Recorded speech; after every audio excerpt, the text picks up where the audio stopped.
Lancement officiel de l'Agence de régulation des postes et des communications électroniques ce mercredi. Un lancement ponctué par une conférence de presse. Question de mieux faire connaître la nouvelle structure. Aujourd'hui, nous avons tenu à vous convier à cette conférence de presse pour annoncer officiellement que l'Agence de régulation des postes et des communications électroniques démarre ses activités sur l'étendue du territoire. D'où venons-nous et où allons-nous? En 1997, nous avons eu une libéralisation du secteur des télécommunications par la loi 1497 du 26 mai 1997 portant réglementation du secteur des télécommunications. En 1998, le gouvernement congolais, l'État congolais a créé en 1998, donc il y a 10 ans, la DGACPT, la Direction Générale de l'Administration Centrale des Postes et des Télécommunications.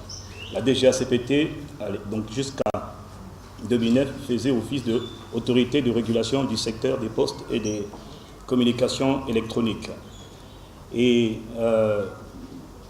environ 10 ans plus tard, c'est un établissement public administratif doté de la personnalité juridique et de l'autonomie financière. Alors quelqu'un me dira, quelle est votre vision? Je vous répondrai simplement que notre vision, la vision de l'agence, c'est simplement d'accomplir la vision du président de la République exprimée à travers le programme de société Le Chemin d'Avenir. Autour de cette table, vous remarquez bien que quand on dit chemin d'avenir, vous voyez finalement qu'il y a de l'avenir pour tout le monde. Il y a de l'avenir pour la génération de nos pères, pour notre génération, la génération de nos aînés, la génération de nos enfants. Les télécommunications étant comme la colonne vertébrale chez l'homme, et au regard de l'immensité du travail sur le terrain, la nouvelle agence chargée de réguler le secteur des télécommunications se fixe plusieurs objectifs. Le but que nous nous sommes donné dans 5 ans, c'est de faire entrer le Congo dans le top 5, donc dans les 5 premiers pays africains leaders dans le domaine des postes et le domaine des télécommunications. La vision, elle est simple, c'est d'accomplir la vision du président, qui a une très grande vision pour ce secteur. Sur le plan de l'accès au marché, l'autorité de régulation a pour mission de délivrer les autorisations, les agréments, préparer les licences ainsi que les cahiers des charges correspondants. L'autorité de régulation a aussi pour mission d'attribuer les fréquences et les numéros nécessaires à l'exploitation des réseaux et des services de communication. Elle a aussi pour mission de fixer les spécifications techniques et administratives d'agrément des équipements terminaux et des installations radioélectriques. Ce qui veut dire en fait, quand vous lisez ces lignes, ça veut simplement dire que quand on introduit un terminal, un téléphone, un équipement de communication sur le marché, cet équipement doit être contrôlé, cet équipement doit être approuvé, doit être validé. On a vu dans certains pays des téléphones portables qui prenaient feu. Et donc, vous mettez en péril la santé et la sécurité des usagers. Donc, l'autorité de régulation a pour but de fixer les spécifications techniques et administratives d'agrément des équipements terminaux et des installations radioélectriques. Elle a aussi pour mission d'homologuer les équipements et préciser les spécifications et les normes auxquelles doivent répondre ces différents équipements. L'autorité de régulation a aussi pour mission de délivrer des agréments aux installateurs privés et aux distributeurs, bien entendu, des équipements de communication électronique. Elle a aussi pour mission de mettre en place et de gérer le fonds du service universel. Sur le plan technique, du contrôle et de la sécurité, l'autorité de régulation a aussi pour mission de promouvoir et de protéger les intérêts des utilisateurs dans les secteurs des postes et des communications électroniques. Toujours sur le plan technique, l'autorité de régulation a aussi pour mission de planifier, de gérer et de contrôler le spectre des fréquences radioélectriques. Et là-dessus, nous avons un très grand chantier, bien entendu. Elle a aussi pour mission d'établir et de gérer le plan national de numérotation et d'adressage. L'autorité de régulation est aussi en charge du contrôle, de la supervision, de la surveillance du trafic téléphonique, entrant, sortant et au niveau local. L'autorité de régulation a aussi pour mission de veiller au respect par les opérateurs et les prestataires des clauses qui figurent dans leur licence, les autorisations qui leur sont données, les agréments et les cahiers des charges. L'autorité de régulation a aussi pour mission de définir, d'établir et de contrôler les normes de qualité de service dans les secteurs des postes et télécommunications. L'autorité de régulation a aussi pour but de contribuer, pour le compte de l'État, au recouvrement par le Trésor public des droits, des taxes et des redevances. Les priorités de l'année 2010-2011 ont été également dévoilées par le DG. Cette année 2010 et 2011, nous allons optimiser l'utilisation d'un centre de contrôle du trafic téléphonique contre le dumping et toutes les pratiques anticoncurrentielles. Lutter contre toutes les formes de publicité mensongère. en surveillant, en encadrant et en contrôlant les offres publicitaires des opérateurs et des prestataires. Nous voulons être sûrs que ce qui est dit est vrai.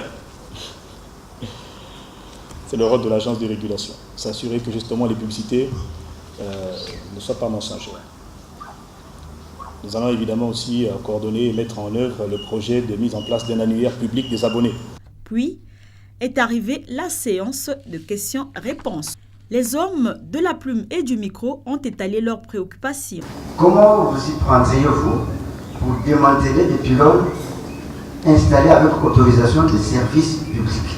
Si pylône il y a, oui, il faut juste qu'il y ait le nombre nécessaire, indispensable de pylônes qui soient requis sur un territoire donné ou sur une surface donnée ou dans un rayon donné. Il n'est pas question de mettre un pylône ici, comme vous avez dit, vous vous levez le matin, il y a un nouveau pylône, donc votre maison doit être quadrillée de milliers de pylônes en quelques années, en 10 ans seulement. Donc voilà, notre but justement c'est d'éviter ça.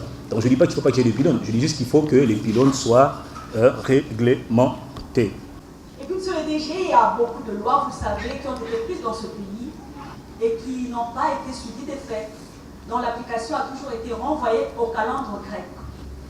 Oui, mais la création de l'autorité de régulation de postes et télécommunications n'est pas une utopie, c'est une réalité. On aurait très bien pu voter des lois et puis ne jamais créer l'agence. Il y a des pays, c'est sûr, dans lesquels on a voté des lois, mais l'agence n'existait pas. Si vous avez des lois, mais vous n'avez pas de structure ou d'organe pour faire appliquer les lois, effectivement, la loi, elle est calendrier grec. Oui, monsieur le DG, mais avoir la loi et l'appliquer, vraiment, c'est une autre chose. C'est pour cela que vous avez besoin de structures pour appliquer les lois. Mais chaque structure sont régies par des hommes. Ce sont les hommes qui font la différence. Je n'ai jamais vu une structure fonctionner par elle-même. Montrez-moi où vous avez vu une entreprise, faire un chiffre d'affaires sans qu'il y ait personne. Non, ce sont les hommes qui font les structures. Ce ne sont pas les structures qui font les hommes. Au sujet de la mise en place d'un nouveau plan de numérotation à 9 chiffres, la direction de la nouvelle structure de régulation des postes et télécommunications s'est exprimée en langue nationale pour mieux se faire comprendre par les Congolais. Boye bate, ba numéro, et là comme dans le poteau, tu as des ressources rares. Et ça, ba numéro, et ça, ba fréquence. Bon, na mokola lelo, tu as 7 chiffres. Boye bite, tu as lelo 4e opérateur.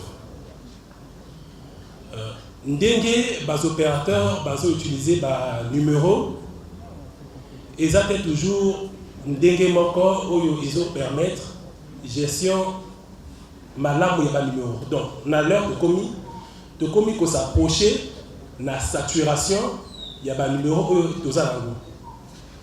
Donc esengeli na agence tout ça là au moins prévision sur 50 ans na mboka na biso tout ça na eloko ben un plan de numérotation permet bongo ceux qui na mikolo iso ya 5e opérateur aïe et ça lui soutient bon des cambo pour la affecter ba ressources en numérotation. Donc il y a wana ndenge to sali ba calcul na biso ndenge évolution il y a ba consommation il y a ba numéro to moni na mboka na biso depuis téléphonie mobile de Koti parce qu'il faut moyen entre depuis 3 ans le trafic est quasiment multiplié par 3. Donc ce qu'on dit trafic, ils appellent le nombre d'abonnés, il y a des opérateurs. Donc les notes, le conseil à telle publicité, il y a différents opérateurs comme Télé Sabino, où il y a des abonnés boni.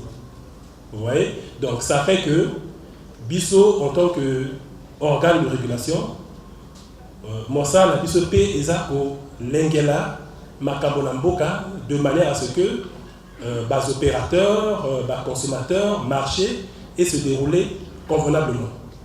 Donc c'est pour ces raisons que tant que ça les prévisions dans Bisso, il y a évolution, il y a un numéro, tout le monde dit que tout le monde pour continuer pour côté, il vaut mieux de passer à 9 chiffres, comme ça, ils ont la plan encore fermé, et puis dans les caméras numéro, dans le Bisso est comme définitivement réglé.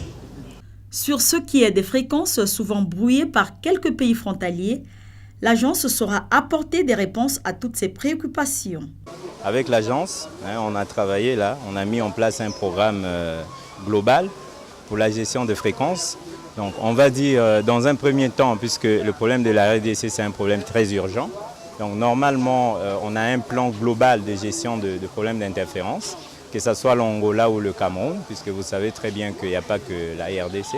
C'est vrai que la RDC, le problème est accentué par le fait qu'on ait deux frontières vraiment où les capitales sont les plus proches au monde. Donc, normalement, au niveau de l'UIT, il y a des fréquences, par exemple, pour l'audiovisuel, qui ont été attribuées au Congo par rapport à notre population et d'autres attribuées à la RDC. Mais il s'avère qu'au niveau de la RDC, souvent, ils ne respectent pas ces conventions-là. Donc, notre travail va consister notamment à vers ces régulateurs-là, essayer de voir les négociations possibles, qu'est-ce qu'on peut faire concrètement sur le terrain pour arriver au bout de ces problèmes-là.